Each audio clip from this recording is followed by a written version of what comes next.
going to be coming here, but if you look behind me, so I'm going to, this is what's going on. This is, we're doing this in progress, and it's not even our land that I'm going to show everybody. This is SEPTA's land, but nobody, they don't take care of it. So we built a whole front end thing where there was just, you name it, and as far as garbage is concerned, and it was here. And one of our co-ops totally redesigned the whole thing, and his partner designed this mural, and they're doing it right now. So like, it's just really, really cool stuff. That's amazing. So why don't I introduce, it's 46 now, so hopefully everyone is back from their break. Welcome back, everyone. As you can see, I have spotlighted our wonderful Professor Quitel, who is going to take us on a little field trip of his nonprofit, the Land Health Institute. So I'll hand it over to you, Scott. Okay, cool. And hi, everyone. Just at the outset, I will I'll pre-tell you that I'm in the middle of West Philadelphia, and I'm trying to do this so that you get this virtual tour. I think you're all going to have me for classes and stuff, certainly in the fall. So if I can get a van or a bus, I'll take us here to further build on this. But you're getting a preview of what's going on. So I'm Scott Quitel. I'm an ecologist, besides being a professor at the Close School. So I'm a nature boy. And so we thought it would be kind of cool to do like a focus on social entrepreneurship, and specifically, like, given that I focus on both the planetary side of stuff and the social side, the neighborhood side. And I just wanted to use today to try to make it interesting, to give you a virtual tour of what I would call like social or eco and social entrepreneurship in action. And I think you're gonna, I think I'm the first of two with just an intro to social entrepreneurship. I'm going to give you my fast take on what social entrepreneurship is. So I will, when you have the class, entrepreneurial thinking, we spend maybe a week or so on it. And then if you take me for social entrepreneurship, then you get into it. But then if you like that as a track, then we really get into, then there's some classes that go into specifics. So just know that if you're interested in this stuff, there's a pathway for you. But suffice it to say that when I first started teaching at Drexel, I called my social entrepreneurship the 3 Ps. I've since extended them to I forget if it's 5 or 6 now, but I'll see what comes to me. But so social entrepreneurship in a nutshell is it's a focus on people, planet, and profit. So if you're going to start some kind of an enterprise, any enterprise, for-profit, nonprofit, it has to make a profit, right? I got a 501c3 nonprofit. We're having a board meeting next week, and our financial person just said, hey, your numbers are up over last year, and you're making and your profit is whatever. You just don't call it a profit, but you need a profit. So we're not going to talk today about profitability of enterprises and stuff, but if you get into social causes and environmental causes, and you want a sustainable enterprise, you got to make more money than you're spending. So that an essential P is in fact profit. I'm going to give you a sense of the people parts of what we do and the planet parts, which will come evident in a few minutes. And then as I kept teaching and kept doing stuff, and I always change my classes every semester, the P's grew to 5 and then 6. So if you want to think about social entrepreneurship now with me, it's the people, planet, and profit. But on top of that, there's 2 other P's, are passion. So, like a lot of times you might like my nonprofit is built on my passion about loving the environment, critters, plants, and that kind of a thing. So passion, that's an essential P to start a social enterprise, I think. You don't do these just for the hell of it. So, and then I realized, and I'm even going to show you something real quick that might do the same to you. being pissed off, right? So my fifth P is pissed offness. So like you might really not like something going on around you, the racial climate around you with racial unrest and stuff like that. Like what's with that? Yeah, like you could get, like some people get pissed off about it and they build a whole enterprise around it. We're killing the planet. It's pissing me off that species are going extinct. I'm going to do something about it. Guys, check out what's happening to manatees. I got to revive this manatees company I started because manatees are going to go extinct as we speak. You know, that pisses me off. The sixth P is partnerships. And so when you end up getting involved in the nonprofit world, you can really jumpstart your success if you don't just go it alone. And if you get strategic about thinking about how do I partner with other groups. I just had a very cool call with our dean and a couple other professors just yesterday, and the dean, and we're talking about going after some grant funding. And the dean said, why doesn't Land Health go in with Close School as a partner? Because it's going to be partnering. So the Close School can look really good if they're doing stuff in the neighborhood through my nonprofit, but the Close School is Drexel. My nonprofit, who's ever, I'm a small little 7-year-old nonprofit. But if the two of us team up, maybe we go and we get this big funding from a foundation that we're talking about. So partnering is really, really big. I'm going to introduce you to some partners, even spontaneously on the walk I'm going to do. So that's your little intro to social entrepreneurship. Now I am going to really try hard to get okay, here. All right, cool. And let me get that. Okay, all right, I'm all set. Hope you guys are too. So here I am, and I'm showing you a vacant lot in West Philadelphia. So if we were at Drexel and we were on bikes, we could be here in like 10 minutes, okay? And so so there's this empty parking lot here. It's owned by SEPTA. If you're not from Philly, that's our transit system. I'm gonna, oh, it's not letting me zoom on my phone, so I'm not gonna play.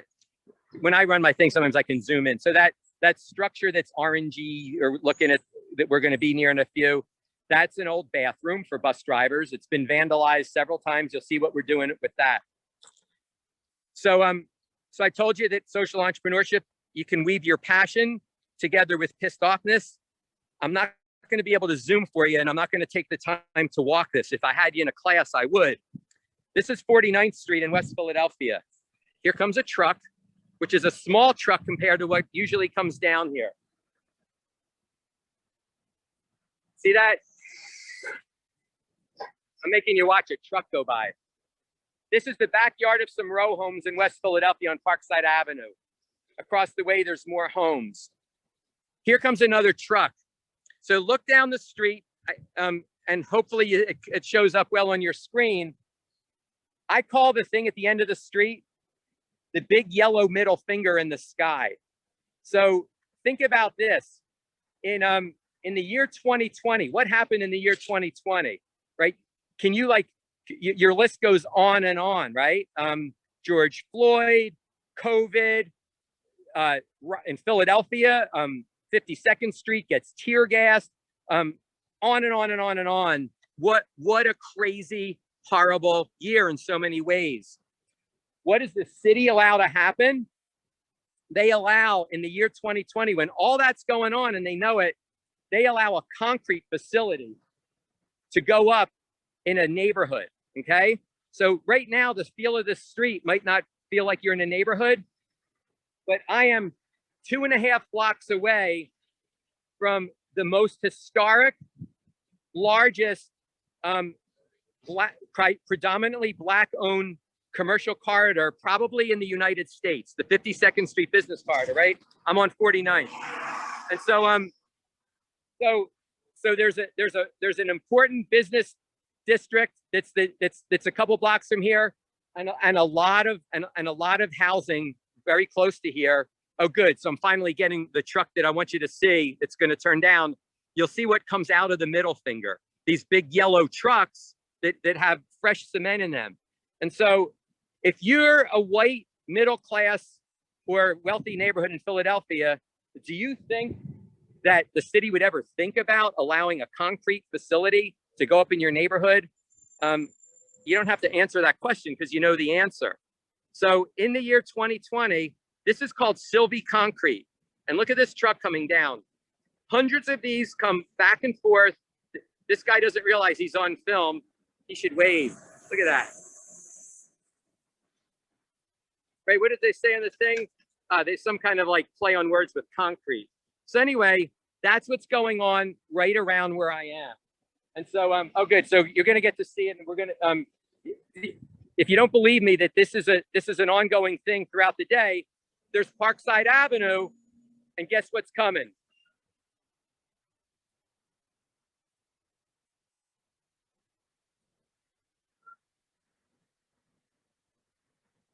Isn't that cool? They have, it says on the thing that turns around, they have a commitment to excellence in concrete. But what about the people who have these as their backyards?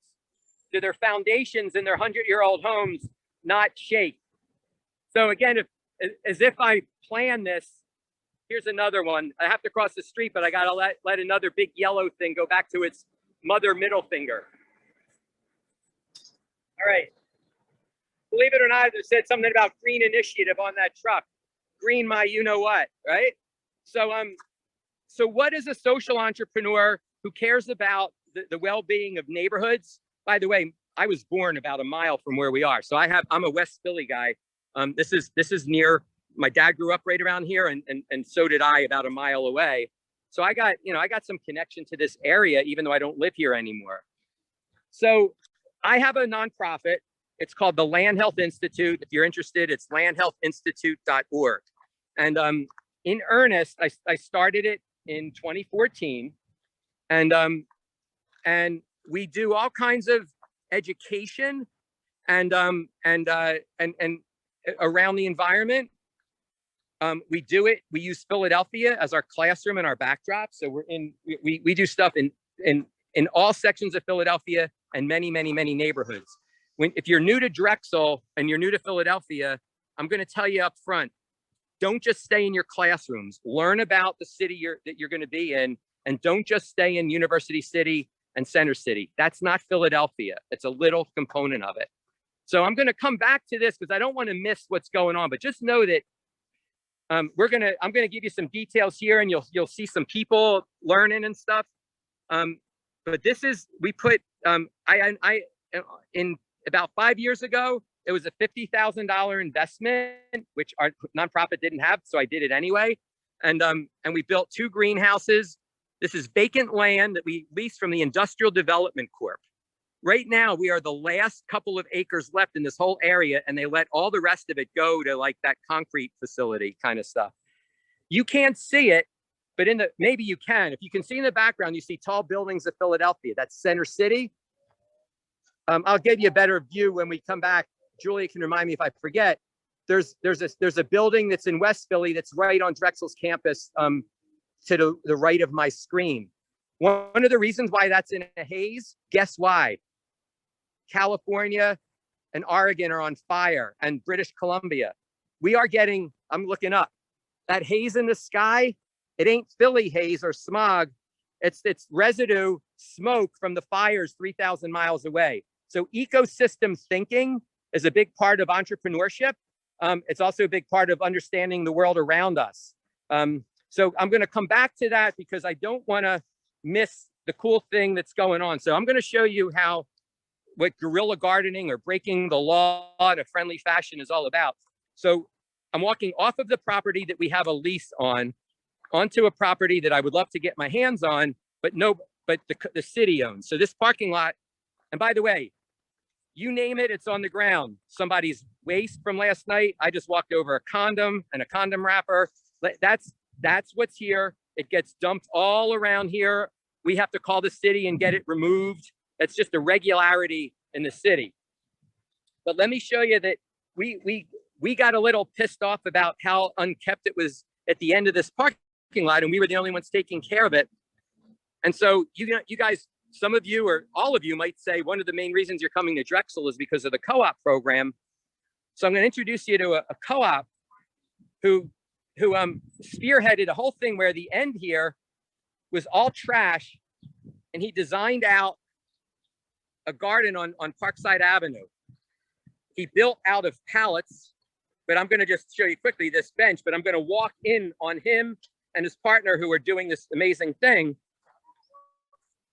And on that restroom, this is how Land Health Institute is breaking the law. And you have a mural going on in progress that you're going to learn about. So I'm going to introduce you to Rob, who's also going to introduce us to Mo, and then I'm going to let them kind of talk to their heart's content. But Rob's a co-op with Land Health.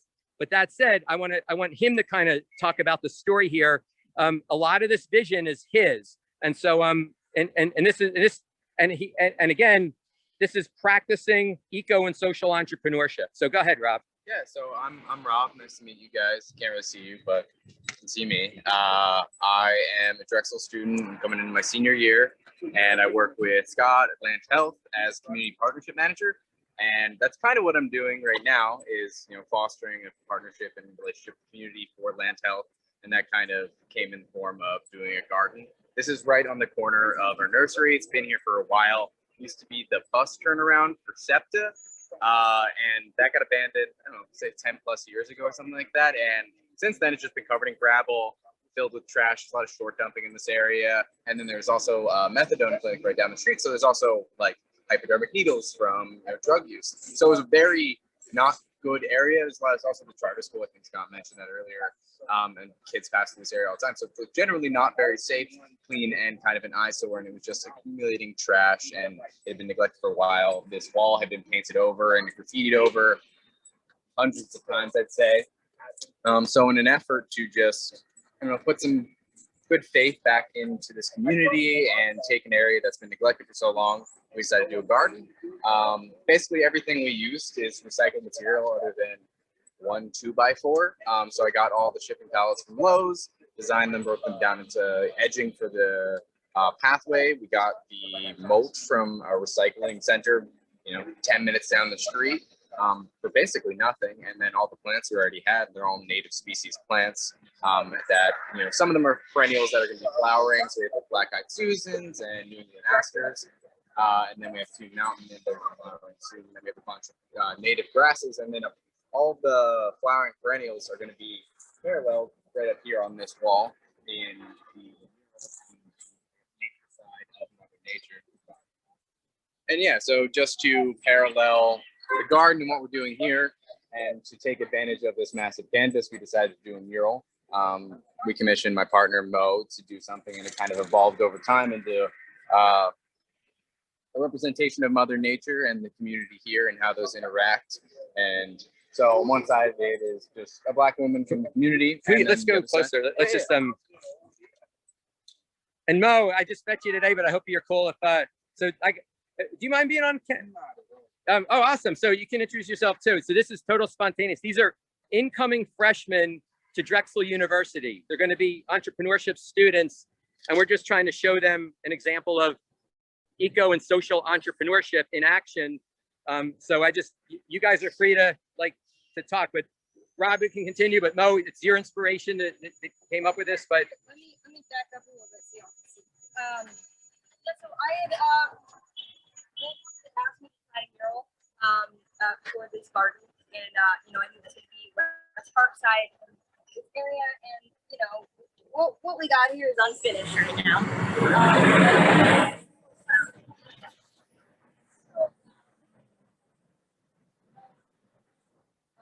What we got here is, half woman, half, nature. Her one earring says mother, her other one is going to say nature, Mother Nature.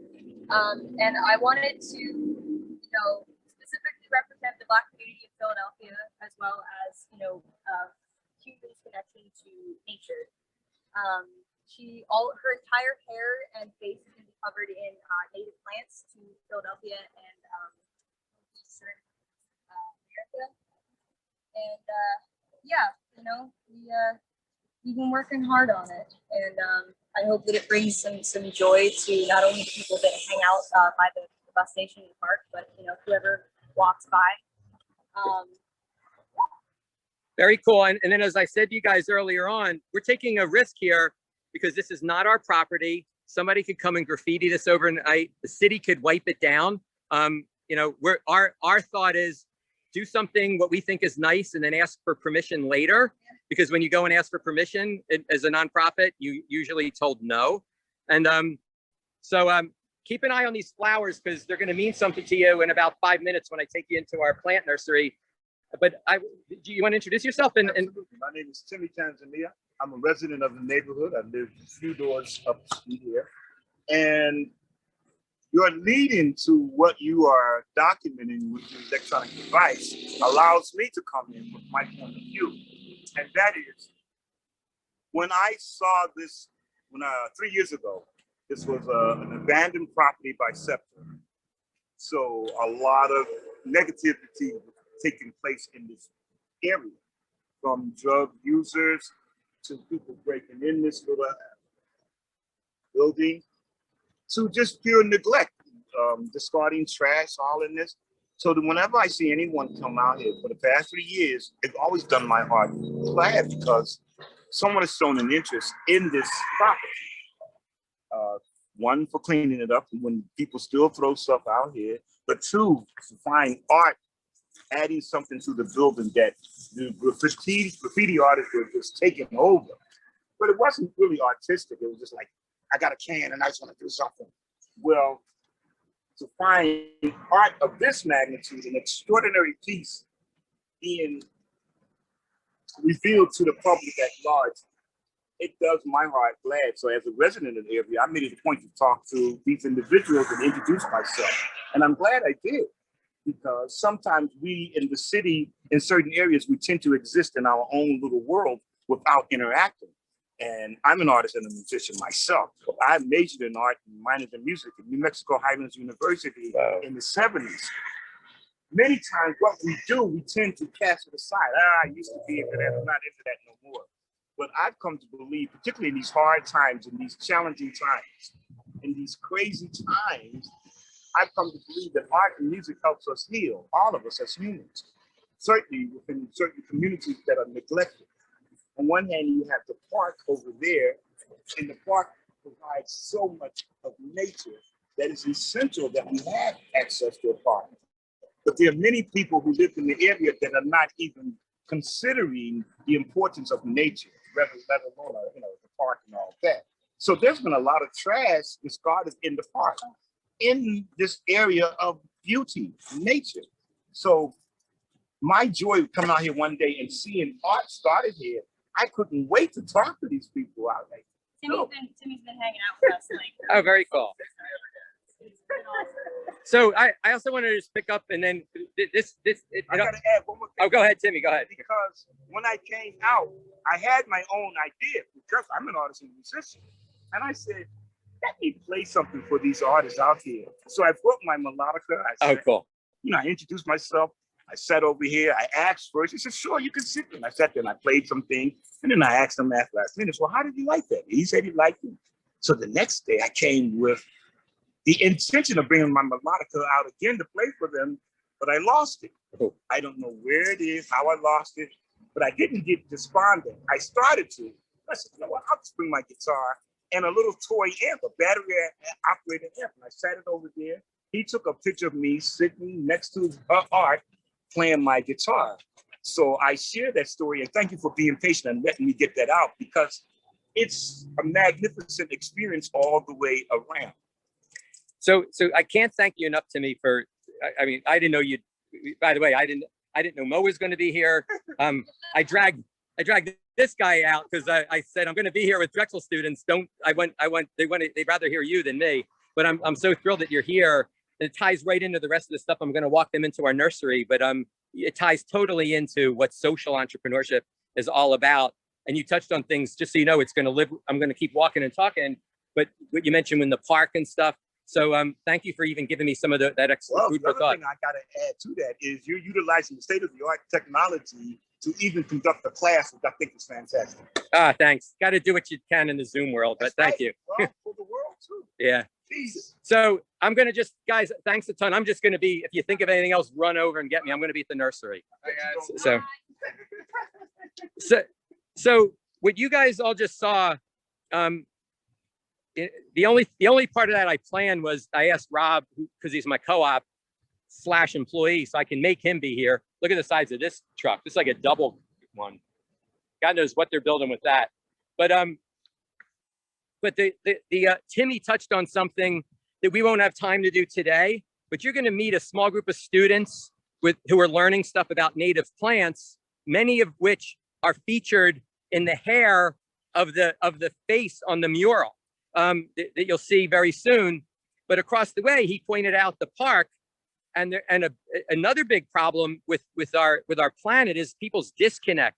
There's actually really cool nature that's across the street from us with a couple of lakes. And the students that you're going to meet in a second, when I'm done with you, I'm going to be taking them across the street and see these lakes. Nobody from the city is going to be there.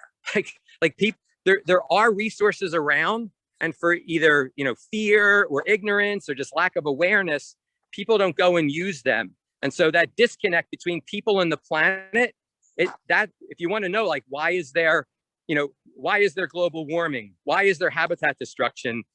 If we were more connected like we used to be to the planet, we wouldn't have that going on. So it was interesting to hear him say that as I come up on our plant nursery. So I'll show you a little bit of stuff, but then when it looks good, I'm going to interrupt some people to maybe also like speak to us a little bit. So I mentioned earlier that, by the way, like this is what the inside of one of the greenhouses looks like. And it doesn't have to, and right now in this summer, you don't necessarily have a lot of stuff in here. You put this is shadier plants, so you put a screen on top. And right now we're actually doing something called solarization, where we're trying to like kill off some weeds, where we're going to plant some stuff with the big clear plastic thing that goes over this in the winter, and then makes it actually like a warm house, so we can keep plants, growing through the winter. But here's a staging area. All the plants that you see around here are plants that are native to the Pennsylvania environment. So they're the native plants, are the plants that used to be here, just like the Lenape are the Native Americans who first were here before there was travel between continents. And so that, so things like this hibiscus plant, which is beautiful, and you can make tea and stuff out of it. We grow this stuff. And I said before, the 3 Ps then expanded to 6. But here we are as a nonprofit, but we have a nursery that can compete now with almost any native plant nursery. And we're basically the only native plant nursery in Philadelphia. So the Philadelphia Zoo has our plants. Jefferson Philadelphia University has our plants in a stormwater basin. The Center City District has a lot of our plants at Sister Cities Park. Drexel doesn't have our plants yet. Julia, we got to do something about that. But the point being that we can take plants. Let me go in this other in here. So again, remember, we're a nonprofit, but we got to have ways. One, we're greening Philadelphia. But hey, how you doing? But we can take a plant. Let me see what kind of sizes I have in here. So we can either gather seeds, or I can go to a company and I can get plants like this size, right? This is something. So this is that same thing that's in flower. So I don't know. I think we gathered the seeds from last year. And if you look at this, say I didn't even gather the seed. If I gather the seeds, this costs me just my labor. And if I didn't gather the seeds and I bought them from a place, 1, 2, 3, 4, 5, 1, 2, 3, 4, 5, 6 times 1, 2. I think this is 12. I think this holds 72 plants, right? So I could buy this from a wholesale nursery with 72 little tiny plants for not a lot of money. Once I grow them out into a size like this, this is a grass. That's a gallon. I can get $10, $12 or something for that. So, so we can, and right now there's a co-op store that sells like organic stuff and stuff called Weaver's Way. People buy our plants there. They're the first thing they see when they go to their co-op supermarket. So, so we basically have like an assembly line of plants that are in different stages, but we grow them out, and then we put them all through Philadelphia, and it's a source of making a, if we sell a bunch, we make a profit on it. So that's what's going on. I want to, hey, Kyra, is now a good time for me to get you? Yeah, just in just a second. I'm going to help her real quick, and then we can talk about what we're doing. Okay, so you're going to meet Kyra, another co-op, in a second. So right now, we have a group of students that are studying different watersheds in the city, and they happen to be here learning about native plants and stuff today. But we also have, I talked about partnerships earlier on, and so you're going to meet Kyra in a second. But Wei, do you want to talk about what you guys have going? So Wei is from, get this, so he's what's called a teaching apprentice. So he's going to be teaching bio or science. He has to tell me which in a Philadelphia public school come fall. So Penn has a graduate education program where people who are going to be teaching in the Philly schools get to have a, they're lucky enough to kind of watch what's going on, and we're teaching high schoolers here. So Wei, feel free to, you guys can introduce yourselves and just tell people like why you're here. You have to get into the camera. Yeah, so go ahead. Hi, I'm Ryan, he, him. So we're in the Urban Teaching Apprenticeship program at Penn. So it's a grad school program where we're learning how to be more effective educators with respect to equity, sort of diversity, inclusion, all that jazz. And we had the opportunity to come out and help out here and give some opportunities to, make connections with high schoolers in the area and sort of absorb some of this knowledge of like ecological equity that's being taught here. Very cool. Wait, did you want to chime in? I'm here to learn from Scott because the guy knows his stuff.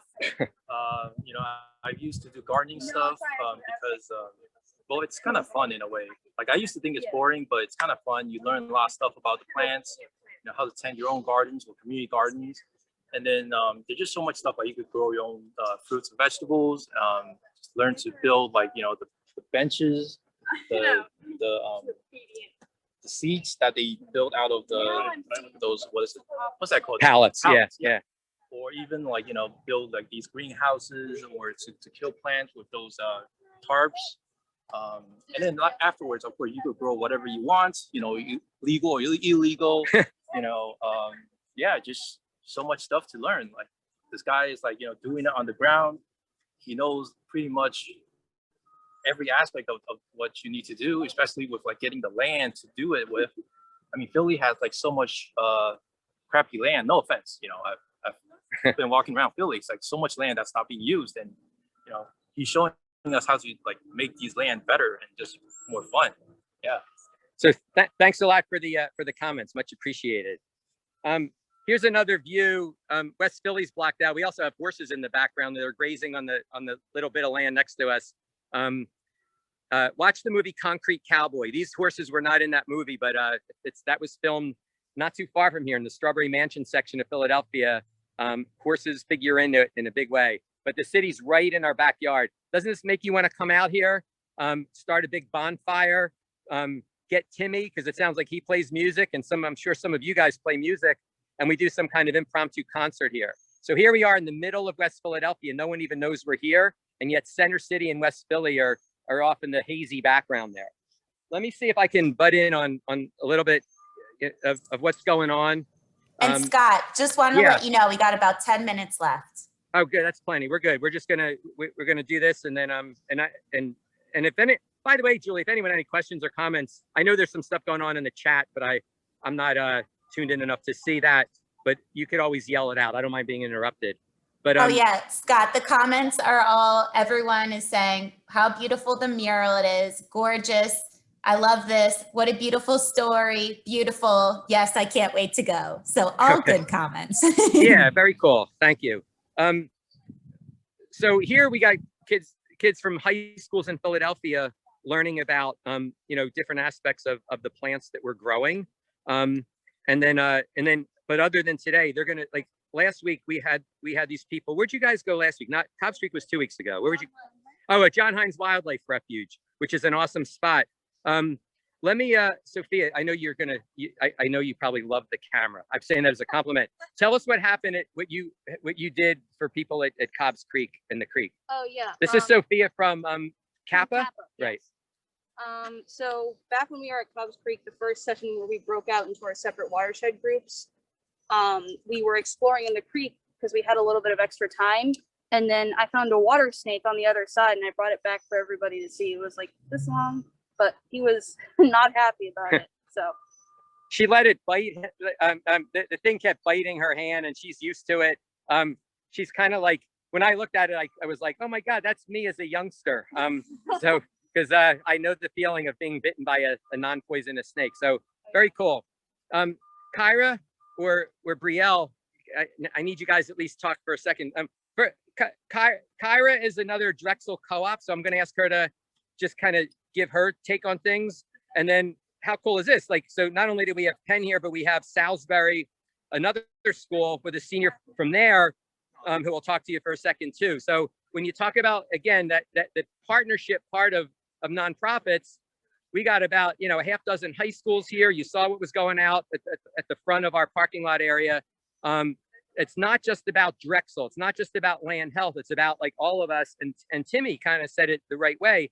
It's a mixture of all of it. So why don't you guys like say, give your perspective or anything you'd care to share? You know, these are Drexel incoming freshmen. Yeah, so I'm a third year at Drexel currently. I'm studying biology and I'm also minoring in STEM education.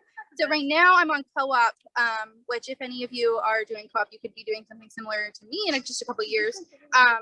I'm about 4 months into my 6 months here with Land Health and Scott.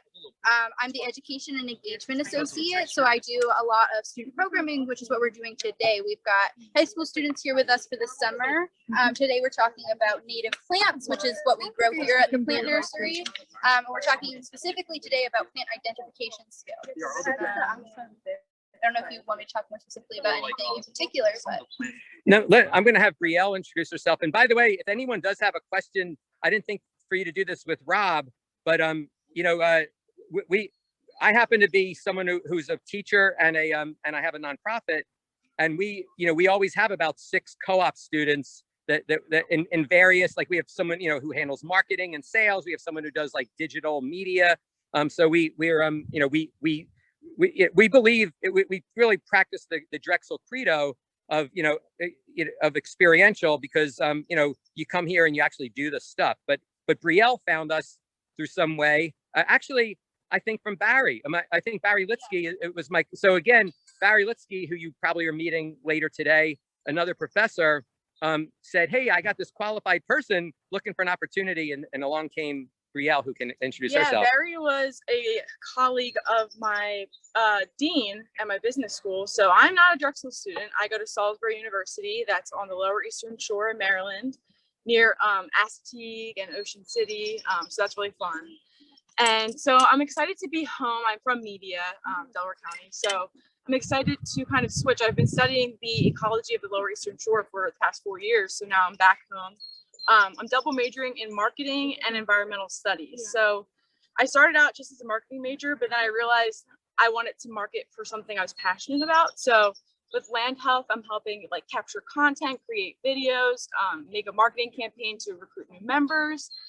So all that kind of stuff, and just combining my marketing knowledge with all of this. So. Very cool.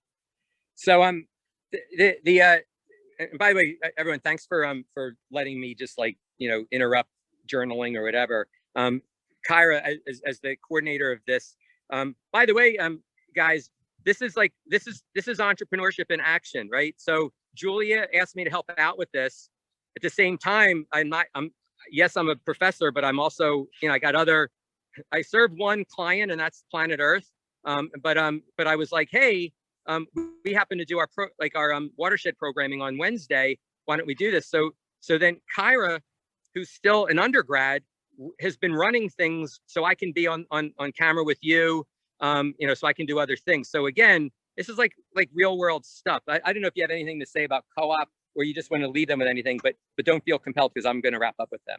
Yeah, no, I think the co-op program is one of those things where I would highly recommend it to anyone who is even thinking about doing at least one co-op.